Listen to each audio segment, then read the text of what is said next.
தன் செல்வமெல்லாம் அழிந்து வறியவனான பொழுதும் அவனது பழைய தொடர்பை பாராட்டும் தன்மை சுற்றத்தாரிடம் உண்டு. காக்கை இரையை கண்டால் அதை மறைக்காது, தன் இனத்தை அழைத்து உண்ணும். அத்தகைய குணமுடையவர்க்கே சுற்றத்தால் அடையக்கூடிய பல செல்வங்களும் உள்ளன. ஒருவன் சுற்றத்தாருக்கு வேண்டுமென கொடுத்தலையும் இன்சொல் பேசுதலையும் செய்ய வல்லவனாயும் தொடர்ச்சியாக சுற்றத்தார் பலரால் சூழப்படுவான்.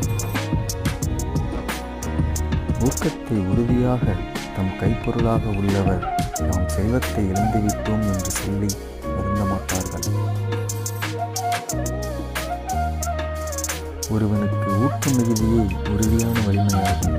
ஊக்கம் இல்லாதவர் மரத்துக்கு சமமானவர். ஊக்கம் உயர்வதன் தான் பிறந்த குடியை மேன்மேலும் நல்ல குடியாக உயர வேண்டும் என விரும்புவோர் சோம்பலை கெடுத்து முயலுதல் வேண்டும். சோம்பலை இயல்பாக கொண்டு நடக்கும் அறிவில்லாதவன் பிறந்த குடியானது அவன் அழிவதற்கு முன்பே அழிந்துவிடும். சோம்பேறித்தனமாக இருப்பதால் சிறந்த முயற்சியை மேற்கொள்ளாதவர்களுக்கு குடிப்பெருமையும் அழிந்து குற்றங்களும் பெருகும்.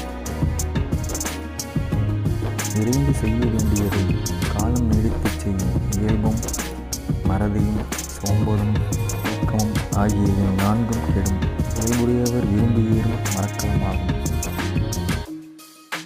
சோம்பலை விரும்பி முயற்சியில்லாமல் வாழ்கின்றவர் தம்மை பிறர் கடிந்தும் இகழ்ந்தும் கூறும் சொற்களை கேட்கும் நிலையை அடைவர். செய்யும் தொழிலை செய்யாமல் விட்டவரை உலகம் கைவிடும். அதனால் தொழில் முயற்சி இல்லாது இருப்பதை ஒழிக்க வேண்டும்.